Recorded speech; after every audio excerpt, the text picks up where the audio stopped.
I'm Matthew Drew Turner, and you're watching Rugby Wrap-Up. Coming up next, Matt McCarthy and Steve Lewis at the Pig and Whistle talking the MLR. Brought to you by Friends of the British Council. Hey everybody, welcome back to Rugby Wrap-Up at the Fantasy Sports Network, Studio 34 here in New York City, and we're talking Major League Rugby. And Stephen, we recorded this segment at our favorite rugby pub in New York City. The one and only Pig and Whistle. Let's check it out. Welcome to the Pig and Whistle, Stephen. Good morning. Right off the bat, Utah Warriors showed us what we thought they could be. Yeah, so week 4, Major League Rugby. Utah get off the mark. They get their first win at home to Austin. 41-22 was the final. Probably a wee bit closer than that might suggest. They got a couple of late tries, and but they're off the mark. And Austin are at the other end of the table now. Yeah, some rambling runs from Paul Lasike. Is that how we say it? That's right. Yep. Yeah. Former Chicago Bear. He's playing for the Eagles now as well at center. He's a strong human being. He was a force to be reckoned with in that match. And finally, getting off the schneid, as we say, Alf Daniels' side, which was important for the league. Important for the league, it's important for them, their confidence. It's a good thing. You don't want any team struggling. So everyone's got one win so far. So that's good, as you say, for the league. Yeah, it seemed like it took Austin a little bit of time to get into the match. It wasn't until the second half that the guy that we've had as the MVP of the league so far, or potential MVP of the league so far, Hanco got on track. Set up nicely by Andrew Tuniula. Yep, they also, I think that yellow card to Mike Brown was pivotal. Your old blue boy. Yep, there were a couple of New York guys featuring. Walsh, scrum half. It's Marcus Walsh, the Irish scrum half. Both of those guys, Mike Brown and Marcus, along with Ross Deacon, were Rugby United New York guys as well. Yeah, I mean, actually it's something we can touch on later on, but injuries and depth of pools are an issue, and players are already being brought in pretty much from everywhere, but we'll touch on that later as a separate issue. Yeah, especially at the number 10 position throughout the league. There's some injuries and some kicking responsibilities. All right, so they're off the schneid. Then you had, in the blistering heat, New Orleans, their first home test against the Seattle Seawolves, who came down and they got out of there with their lives. Yeah, and a win. Indeed, yet another cracker in terms of excitement. 31-29 was the final. New Orleans would be kicking themselves to let this one slip away. They were up early and literally kicking themselves, because it was by not making kicks that they got themselves in a hole, left a lot of points on the board. But they fought back, they stayed in it, and it was tight to the end. This wasn't a great game though. The quality in this one I thought was a little bit poor. Shoddy. Particularly the last 15-20 minutes, when perhaps it was humidity, but that ball looked like a bar of soap. Whether it was subs coming in, whether it was humidity, something was going on. It was a pretty sloppy game. But as a Glasgow boy, you can't be making excuses about a slick ball.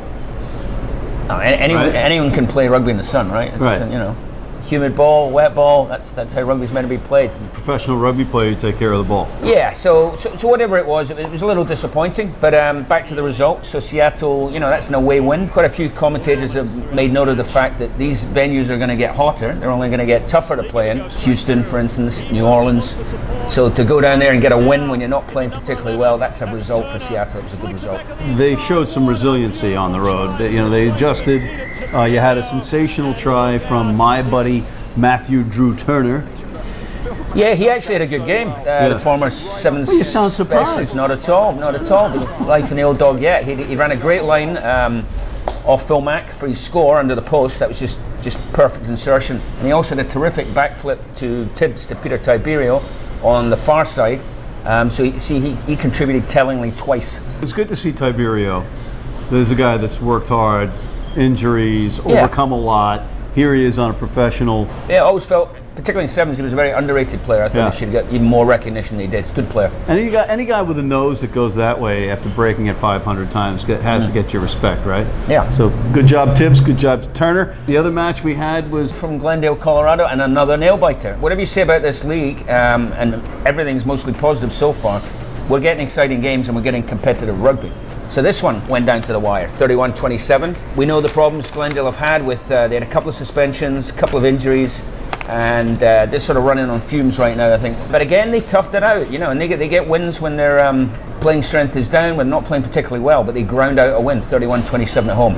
in comparison with the New Orleans game was some good goal kicking. I think Will McGee was 100% and Audsley was 6 for 7 as well. So when both sides kickers are on song like that, it made for a tight finish. Interestingly enough, you're saying all these kicks, it was because it was a little bit undisciplined match.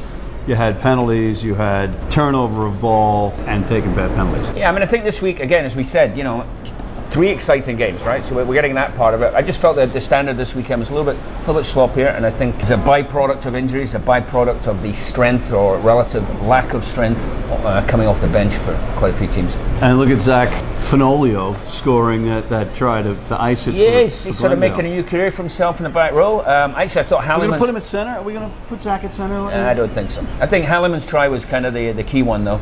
That was a good individual effort by Seth Halliman on the left wing, down the sideline, did well, and that was a little momentum changer. But San Diego had their chances. I think you also saw a much improved display from the San Diego pack. I think they rode a couple of line-up mauls in. Their scrum was a lot more solid, and if they can continue that improvement to fix that, then they'll be there or thereabouts. What's the truth to the rumors that Alex Corbacero is working with the San Diego pack?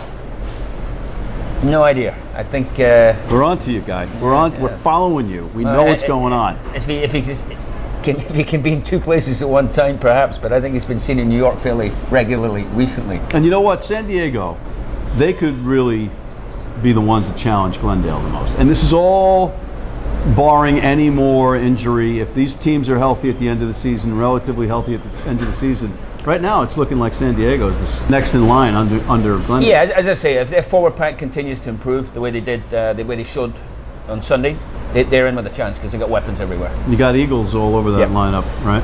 Yep. That brings us to another point, though. So let's just get to it. So 4 weeks of competition now, 10 in the regular season. 2 factors are going to impact the quality of play and, in fact, performances. One are injuries, one is the physical attrition. You're starting to see players go down in all teams. So who is replacing them? What are the benches on those particular clubs, and particularly in key positions? So that's one factor that's going to be significant. And the second, of course, is the Eagles summer test window. So that Eagle squad was named. I think it's the first time ever that a full Eagle test squad has been named with every single player in a professional or semi-professional environment. So it'll be interesting to see how the Eagles' performances go. With regard to Major League Rugby, however, this is going to hit certain teams harder. And the teams it's going to hit, San Diego and Glendale, are the 2 teams going to hit hardest, 7 and 6, I believe, respectively. Glendale has shown they can play and win on the road without big guns. They've shown they've got some depth. Yep, and they got a 2-week break now, so they get Landry and Cook back from suspension, and they got a couple of weeks to get some bodies fit, so they'll be okay. They'll be fine. Plus, you got South African beef up front coming into San Diego. Isn't the owner South African?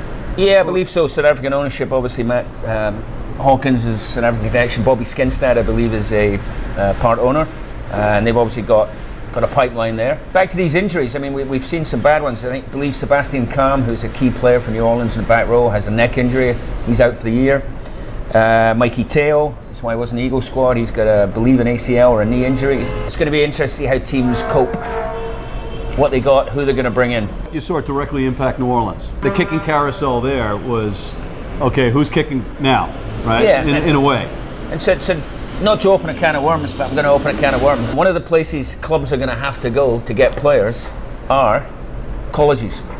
As yet, the policy with regard to collegiate players and their eligibility seems to be a little bit of a cloud. Had recent chats with Paul Keeler, who's a D1A guru, and actually Pete Steinberg was popping away on Facebook, and both made very good points. It's the one place the MLR clubs can replenish playing stocks, but how does it affect that college players' remaining eligibility? Can they go back and play for their D1 college next year? So that's an issue that needs to be cleared up. Basically, you want the best thing for the kid. You want to make sure the kid gets his degree, has the ability to play club rugby, that doesn't affect collegiate eligibility. And right now, the rules are a little cloudy on this, and it could go either way. But what's not cloudy is that we have to take a quick break, and we'll be back with more Major League Rugby stuff, including our predictions, right after this. If you're in New York City and want to watch some great rugby, have some great food, and some great times, go to the world's best rugby pub, the Pig and Whistle on West 36th Street. been blind since I was 4. And I've never seen a beer commercial or a beer label. None of that stuff influences me. I drink beer because of the taste. And my beer's Pabst Blue Ribbon. It has the taste and the flavor. What do you think's on the label? I think there's a naked woman riding on a unicorn, jumping over fire.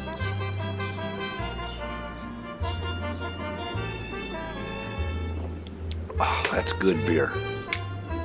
All right, we're back at our satellite studio, the Pig and Whistle, the best rugby pub on the planet on West 36th Street in Midtown Manhattan, and we're talking Major League Rugby stuff. Steve, we have 2 matches coming up this weekend. We have Houston at New Orleans in a rematch where New Orleans stunned the world with that opening weekend or their first win in Houston. And we've also got Utah at Seattle. Let's talk Houston at New Orleans first. I think New Orleans will win it. I think they'll bounce back. That was a pretty disappointing loss, so that's got to stick with them, and hopefully they can use that to rebound. 2 very tough losses in a row for them. Yep. So I take New Orleans there. I think, like the whole season has been, I think we're going to see close games again. No one's blowing anyone away, and that would be my pick. What do you got? I'm going to go with New Orleans, and Ronan Nelson chimed in with his pick, and he's going with Houston. Next match. Utah going to Seattle,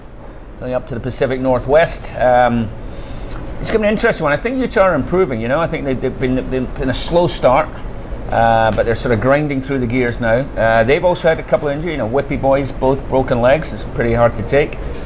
So they've got struck by the injury bug as well. They're getting rolling though. I'm not sure in time for this weekend. I think Seattle will be too strong for them at home.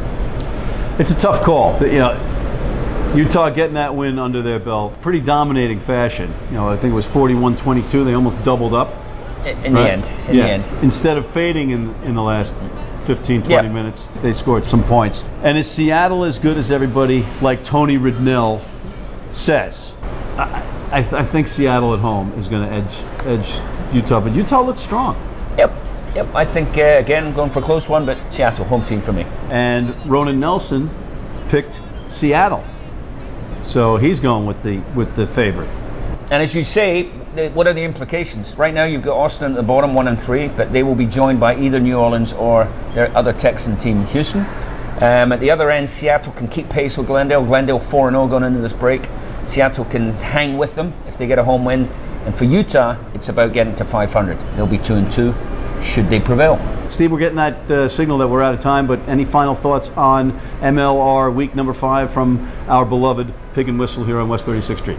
Yeah, I think the other piece of interesting MLR news this week is the announcement from the DC consortium that they intend to, or they're exploring the opportunity to play in MLR with a view to starting in 2020 in the league fully.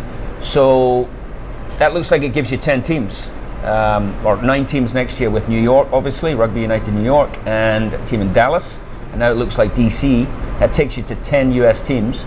And that's probably a decent number at which the league should hold for 2 or 3 years. The big issue for me is the player pool. We're already seeing it stretched for 7 teams. 9 teams is going to be tight. 10 teams very tight. I think we need to let the playing strength, the depth in the country pick up, be able to support those 10 teams. Although I also understand that the foreigner limit is going to change as well going forward. Right now it's 5. I believe that's getting bumped up to 7. All right.